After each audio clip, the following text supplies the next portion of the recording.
বৃহস্পতিবার ধর্মনগরে লোকসভা নির্বাচনকে সামনে রেখে নিরাপত্তায় ছিল জোরদার ব্যবস্থা। রাস্তায় বসানো হয়েছিল পুলিশের চেকিং।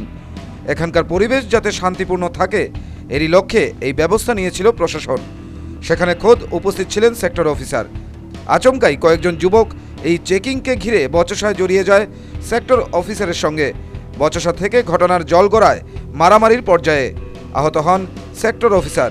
ঘটনার খবর পেয়ে ছুটে আসে আরও অধিক পরিমাণে পুলিশ বাহিনী, সঙ্গে কেন্দ্রীয় বাহিনীও।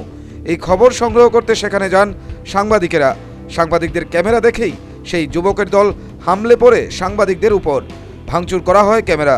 আহত হন নিউজ ভ্যানগার্ডের সাংবাদিক রূপম দাস সহ আরও দুইজন। সঙ্গে সঙ্গেই এদের পাঠিয়ে দেওয়া হয় ধর্মনগর হাসপাতালে। দুজন সাংবাদিককে রাতে হাসপাতাল থেকে ছেড়ে দেওয়া হলেও একজন সাংবাদিককে ভর্তি রাখা হয়েছে হাসপাতালে। এই সাংবাদিক হলেন উত্তম দাস। খবর সংগ্রহ করতে গিয়ে আবারও আক্রান্ত হলেন সাংবাদিকরাই। তবে যারা এই আক্রমণ সংঘটিত করল তাদের একজনকেও এখনও পর্যন্ত আটক করেনি পুলিশ। কারা এই দুষ্কৃতিকারীরা? কেনই বা তারা আক্রমণ করল সাংবাদিকদের উপর?